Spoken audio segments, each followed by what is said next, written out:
CI office ले जाते हैं और मुझे हवालात में बंद कर देते हैं। उससे नेक्स्ट डे की बात है, मेरी इन्वेस्टिगेशन चल रही होती है। एडिशनल डायरेक्टर एनसीसीआई सरफराज चौधरी साहब वो अचानक कमरे में आते हैं, मेरी तरफ देखते हैं, कहते हैं कि ए मुंडाई।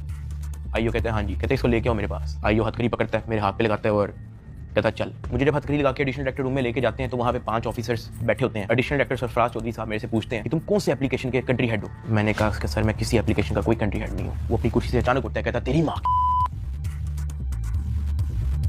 किधर से आता है पैसा तेरे पास। मैंने कहा सर मैं यूट्यूबर हूँ, मेरे 8 मिलियन सब्सक्राइबर हैं, उधर एडसेंस। अभी मैं बात कर ही रहा होता हूँ। कहता है कि तुम मेरे वतन अजीज के बच्चों को खराब कर रहे हो, क्या करता है तुम्हारा बाप। मैंने कहा जी यूनिवर्सिटी के अंदर प्रोफेसर है। तो कहता तुम इतने क्यों हो।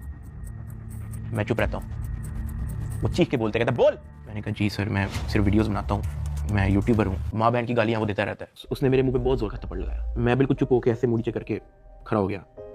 तो कहता मुंह ते कर, मुंह ते कर। अभी मैंने मुंह पर किया नहीं था। वो जोर से चीख के कहता मुंह ते कर। अभी मैंने वो मुंह पर किया ही था, उसने मुझे दूसरा थप्पड़ लगाया। मैं वहाँ पे बड़ा हेल्पलेस फील कर रहा कि यार मेरे से ऐसा क्या हो गया। मैं भी सोच ही रहा था, उसने मुझे तीसरा थप्पड़ लगाया। मुझे माँ बहन की गालियाँ दी जा रहा है। मैं अपना मुंह नीचे करके खड़ा हुआ तो मेरे थप्पड़ इधर लगता था, फिर वो कहता मुंह पर कर, फिर मेरा थप्पड़ इधर लगता था। वो मारी गया जब तक उसका दिल नहीं भरा। मैंने तो गिने भी नहीं है कि उसने मुझे थप्पड़ कितने मारे हैं। फिर वो मुझे कहता कि अपनी टांगे बेंड कर। मैंने अपनी टांगे बेंड कर ली। कहता हाथ ऊपर कर। मैंने अपना हाथ ऊपर कर लिया। वो घर में एक वीडियो कॉल लगाता है जो एक बच्चा रिसीव करता है जिसकी एस्टिमेटेड तकरीबन एज होगी 7 साल। वो उस बच्चे से पूछता है कि डकी भाई को जानते हो। वो बच्चा कहता है जी। वो बैक कैमरा ऑन करता है, मेरे हाथ खड़े होते हैं, टांगे बेंड होती हैं। वो कैमरे से दिखाता है उस बच्चे को कि कौन है ये। कहता डकी भाई। तो वो कहता कि तुम इसके प्रोग्राम देखते हो। कहता जी। वो पीछे जो प्राइवेट मुलाजिम खड़ा होता है मुझे बहुत जोर का पीछे थप्पड़ मारता है। सरफराज चौधरी साहब उस 7 साल के बच्चे को कहते हैं ये देखो इसके साथ क्या हो रहा है, आप देखोगे तुम इसका प्रोग्राम। कहता नहीं, चलो फटाफट इसको गालियां दो। बच्चा कहता कि सरफराज चौधरी साहब कहते हैं और का बच्चा। सरफराज चौधरी साहब कहते हैं और का बच्चा। थप्पड़ वो मारी जा रहा होता है पीछे।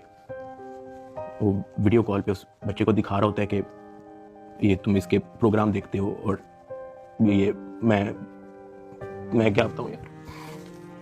खैर मैं तब बड़ा हेल्पलेस होता हूँ। मैं समझ नहीं आती कि मैं क्या करूं और किस तरह इससे निकलूं। मैंने क्या किया ऐसा। खैर वो सरफराज चौधरी कहता है कि इसको ले जाओ, इसकी तरीके से तफ्तीश करो। जबकि मैं डे 1 को आया हूँ। मैं सब कुछ, मोबाइल का पासवर्ड, मैंने लैपटॉप के पासवर्ड, मैंने जीमेल के पासवर्ड, मैंने एक चीज़ नहीं छोड़ी। मुझे आज जितने ऑफिसर्स थे वहाँ पे, मुझे एक ऑफिसर आके दिखा दे, बता दे कि डक्की भाई ने हमें ये चीज़ नहीं थी दी, इसलिए हमने मारा है। वो तफ्तीश के अंदर इस जगह कोऑपरेट नहीं था कर रहा, इसलिए हमने मारा है। मुझे एक बंदा आके दिखा दे यार।